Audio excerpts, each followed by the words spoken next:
வணக்கம். இன்னைக்கு படிக்க போகும் கதையின் தலைப்பு மாயமான்.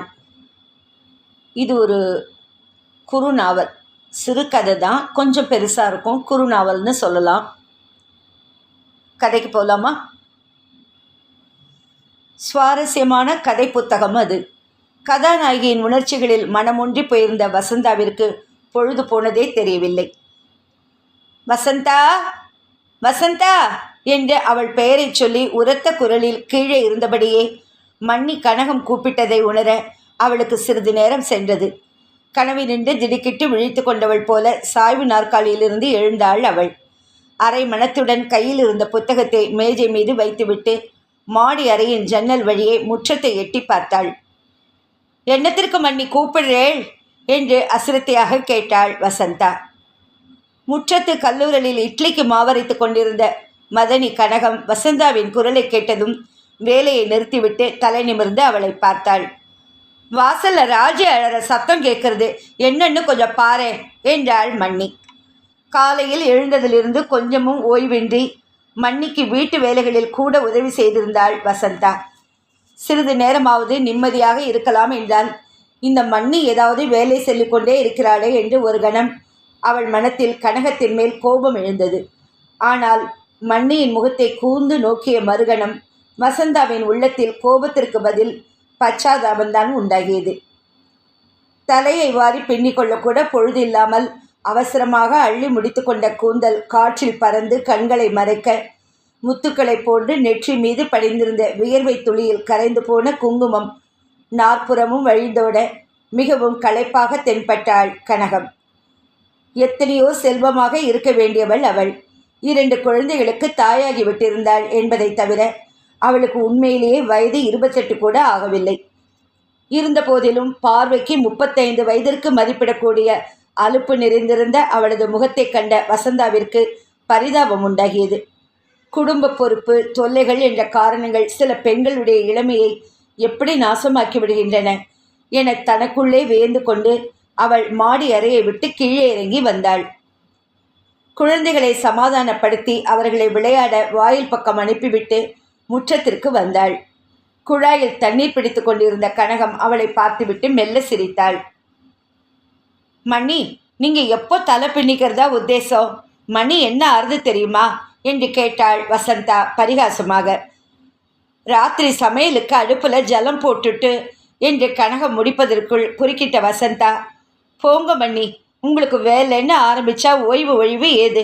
அந்த குடத்தை இப்படி கொடுங்கோ, போய் முதல்ல முகத்தை அலமிட்டு தலையை வாரிக்குங்கோ என்று அன்புடன் அதட்டிய வண்ணம் மன்னியின் கையிலிருந்து குடத்தை பிடுங்கி கொண்டாள். நாத்தனாருடன் விவாதிக்க விரும்பாத கனகம் தன்னை சிறிது அலங்கரித்து கொள்ள பின்கட்டிற்கு சென்றாள்.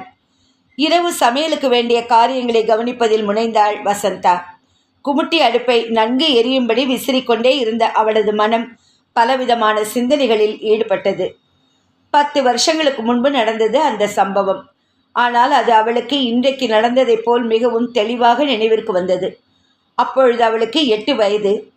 நகரத்தில் பிரபல இரும்பு வியாபார கம்பெனியான தாம்சன் அண்ட் கோவின் மேனேஜிங் டைரக்டர் நீலகண்டையர். அவருடைய ஏக புதல்வியான வசந்தா பிறந்த சிறிது நேரத்திற்கெல்லாம் தாயை இழந்துவிட்டாள்.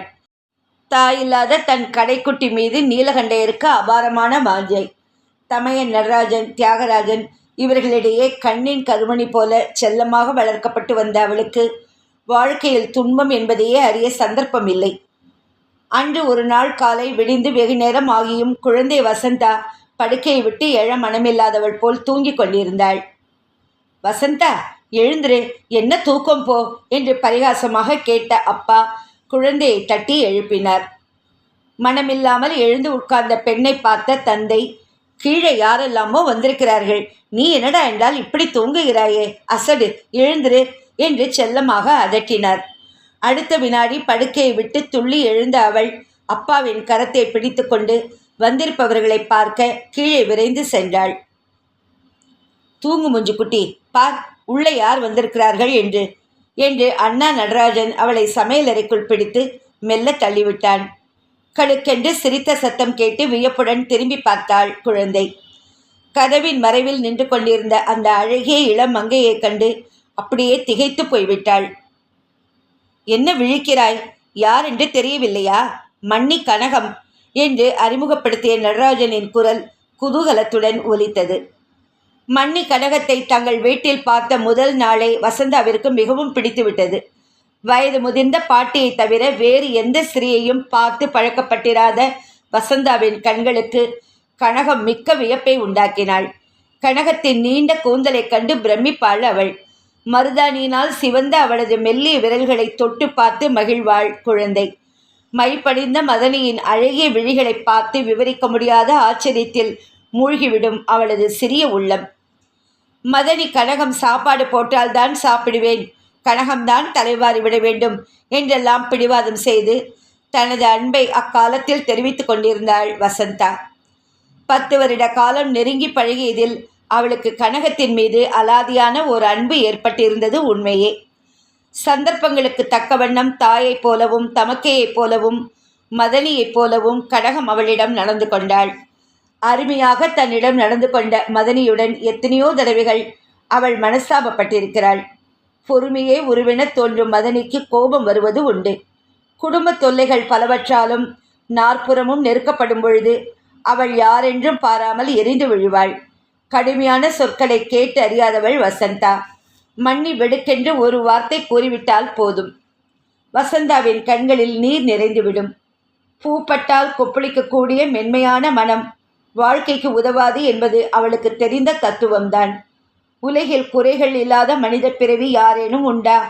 அன்பாக இருக்கும் மதனிதானே தெரியாது சொல்லிவிட்டாள், போகிறது என்று உதறித்தள்ள மனத்தில் இடம் வராது வசந்தாவிற்கு.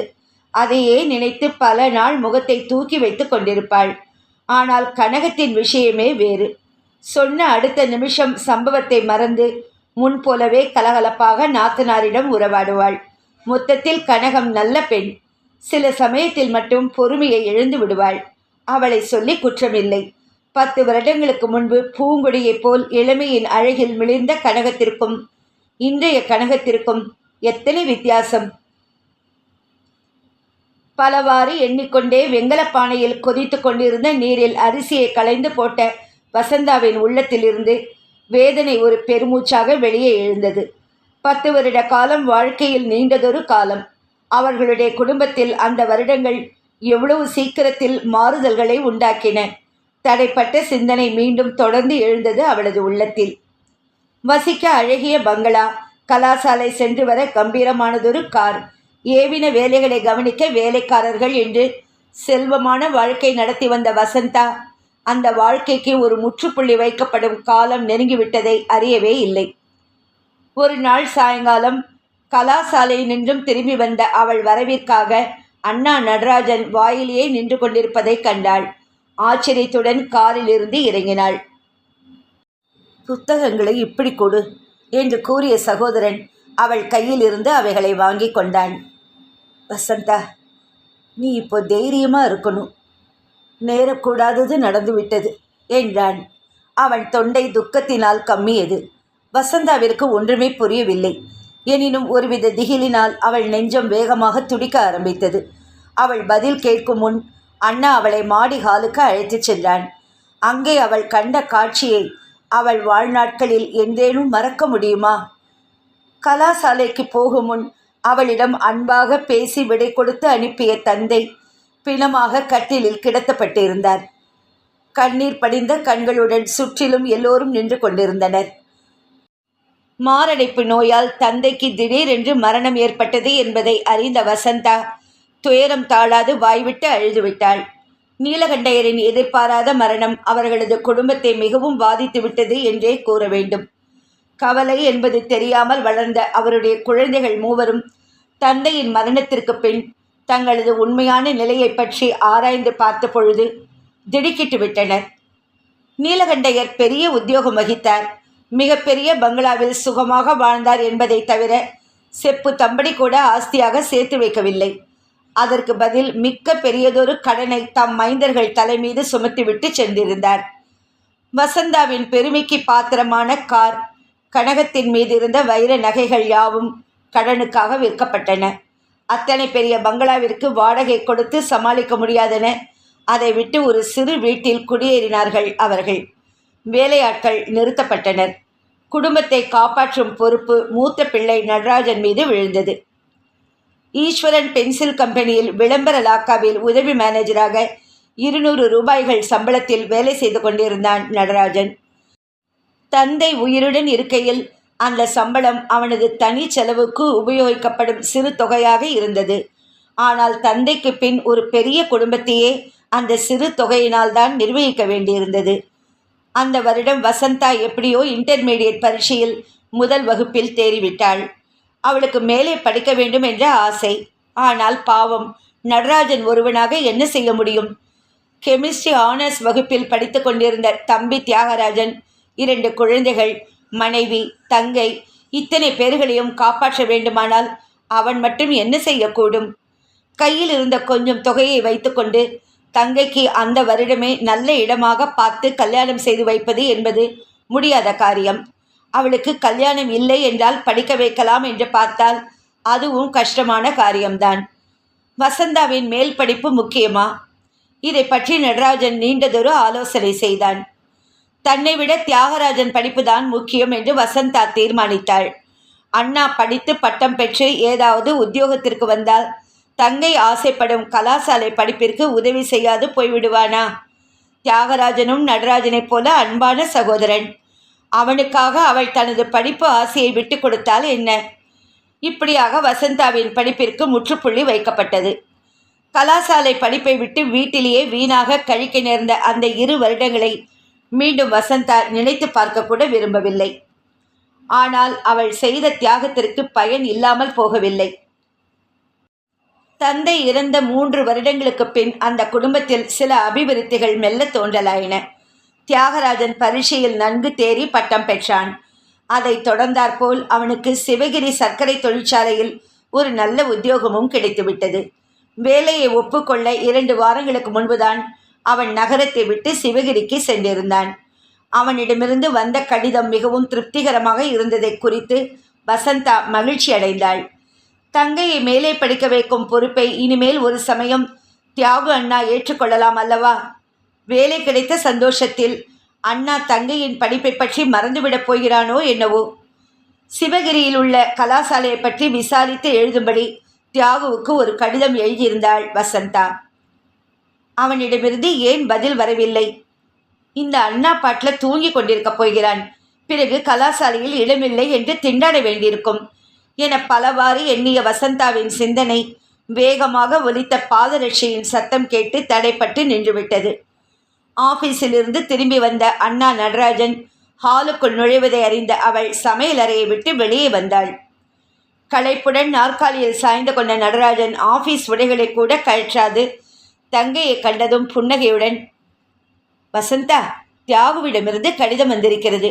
நாளை காலை வண்டிக்கு இங்கே 1 வார லீவில் வருகிறானாம் என்றான். அப்படியா அண்ணா என்று உற்சாகத்துடன் கூறிய அவள் தமையன் அளித்த கடிதத்தை வாங்கி கொண்டு உள்ளே திரும்பி சென்றாள். கடிதத்தை பிரித்து படிக்க முயன்ற அவளுடைய காதுகளில் அண்ணா மதனியிடம் கூறிய வார்த்தைகள் கணீர் என்று கேட்டன. தியாகு நாளைக்கு வருகிறது ரொம்ப நல்லதாக போயிற்று. ஏனென்றால் வருகிற திங்கட்கிழமை சந்துரு பம்பாய் போகிறவன் இங்கே நம் வீட்டில் 1 நாள் தங்கப் போகிறதாக எழுதியிருக்கிறான் என்றான். ஓஹோ என்றாள் கனகம் அசிரத்தையாக. உனக்கு இன்னும் புரியவில்லையா? சந்துரு இங்கே வந்து நம் வீட்டில் தங்கப் போகிறான் என்றால் விளங்கவில்லை? அப்பா உயிருடன் இருந்த காலத்தில் அத்தையும் அப்பாவும் என்ன தீர்மானம் செய்தார்கள்? அதாவது ஞாபகம் இருக்கிறதா என்று மெல்ல கேட்ட நடராஜன் சிரித்தான். வசந்தாவை சந்துருவுக்கு கொடுத்து விடுவதாக அப்பா தீர்மானித்தார் என்றாள் கனகம். குப்பென்று வியர்த்த வேர்வை துளிகளை வசந்தா புடவை தலைப்பால் துடைத்து கொண்டாள். அத்தான் வருகிறான் என்ற செய்தி அவளது மனதில் விவரிக்க முடியாத ஒரு ஆனந்தத்தை உண்டாக்கியது. அத்தான் சந்திரசேகரன் நீலகண்டையரின் ஒன்றுவிட்ட சகோதரி அலமேலு அம்மாளின் சீமந்த புத்திரன். அலமேலு அம்மாள் பஞ்சங்குடி கிராமத்து மிராசுதார் சுப்பையருக்கு வாழ்க்கைப்பட்டிருந்தாள். மிராசுதார் பெரிய சம்சாரி. சந்திரசேகரனை தவிர 3 பிள்ளைகளும் 2 பெண்களும் கொண்ட பெரிய குடும்பத்தை சரிவர நடத்த கொஞ்சம் அவருக்கு சிரமமாகத்தான் இருந்தது என்று சொல்ல வேண்டும். கிராமத்து மிராசுதார் மனைவியான அலமேலுவுக்கு அடிக்கடி நகரத்திற்கு வரும்படியானதொரு சந்தர்ப்பம் வாய்க்கவில்லை. ஆதலால் பல வருடங்கள் அண்ணனும் தங்கையும் ஒருவரை ஒருவர் சந்திக்காமலேயே இருந்தனர். நீலகண்டையர் உயிருடன் இருக்கையில் அபூர்வமாக ஒரு தடவை அத்தை அலமேலு நகரத்தில் உத்தியோகம் பார்த்து கொண்டிருந்த தமையன் வீட்டில் வந்து தங்கும்படி நேர்ந்தது. அப்பொழுது வசந்தாவிற்கு வயது 14. 2 பிள்ளைகளுக்கு இடையே பூங்கொடி போல வளர்ந்து வரும் வசந்தாவை கண்ட அத்தையின் மனத்தில் ஒரே ஒரு எண்ணம்தான் தோன்றியது. தாயில்லா பெண், போதாததற்கு தமையன் பெண் என்ற உறவு வேறு. சந்துருவுக்கு வசந்தாவை விட நல்ல பெண் எங்கே கிடைக்கப் போகிறாள்? வசந்தாவை சந்துருவுக்கு கல்யாணம் செய்து கொண்டு விடுவது என்று மனதிற்குள்ளேயே தீர்மானித்து விட்டாள். அத்தை கர்நாடக மனுஷி, மனதிற்குள்ளே எதையும் ஒளித்து வைக்க தெரியாத வெள்ளை மனம் கொண்டவள். தனது தீர்மானத்தை தமையனிடம் ஒரு நாள் வெளிப்படையாக சொல்லிவிட்டாள். நீலகண்டையரின் மனப்பான்மை மிகவும் விசித்திரமானது. நாளைக்கே என்று ஒரு நாளும் அவர் எதிர்காலத்தை நினைத்து பார்க்கும் வழக்கமே இல்லை. சகோதரியின் வார்த்தைகள் அவருக்கு சிரிப்பைத்தான் உண்டாக்கின. எதற்காக இப்படி சிரிக்கிறாய்? உண்மையாகத்தான் சொல்கிறேன். வசந்தாவை சந்துருவுக்கு கொடுக்க உனக்கு ஆட்சேபனை என்ன என்று கொஞ்சம் கோபத்துடன் அதட்டி கேட்டாள் தங்கை. சந்துரு கெட்டிக்கார பையன், முன்னுக்கு வரக்கூடியவன், பார்க்க அழகாகவும் இருக்கான். கொடுப்பதற்கு தடை எதுவும் இல்லை. இதெல்லாம் நம் கையிலா இருக்கிறது என்று வேதாந்தம் பேசினார் நீலகண்டையர். நம் கையிலும் கொஞ்சம் இருக்கிறது. எல்லாவற்றையும் கடவுள் மேலேயே பாரமாக போட்டால் கடவுளுக்கு பாரம் தாங்க வேண்டாமா என்று கேலியாக கூறினாள் அத்தை அலமேலு அம்மாள். அலமேலு அம்மாவின் விஜயத்திற்கு பின் முதலாக நீலகண்டையர் தம் மகளின் பிற்கால வாழ்க்கையை பற்றி கவலையுடன் சிந்திக்க ஆரம்பித்தார். தங்கை அலமேலு அந்தஸ்தில் தம்மை விட குறைந்தவளாய் இருந்தாலும் பையனை உத்தேசித்து வசந்தாவை சந்துருவுக்கு கொடுத்து விடலாம். கல்யாணமானதும் அவனை முன்னுக்கு கொண்டு வரும் பொறுப்பை தாம் ஏற்றுக்கொள்ளலாம் என்று முடிவாக தீர்மானித்தார். கொஞ்ச நாட்களில் தமது அபிப்பிராயத்தையும் ஒரு கடிதத்தில் தங்கைக்கு தெரிவித்திருந்தார். வசந்தாவை சந்துருவுக்கு கொடுப்பது என்று ஊர்ஜிதம் செய்யப்படாவிட்டாலும் இரு குடும்பங்களுக்கும் அந்த சம்பந்தம் மிகவும் பிடித்திருந்தது. அத்தான் சந்துருவை வசந்தா ஒரே ஒரு தடவை தான் சந்தித்திருந்தாள். அந்த வருடம் கணித சாஸ்திர ஆனர்ஸ் பரீட்சையில் முதன்மையாக தேறியிருந்தான் சந்துரு.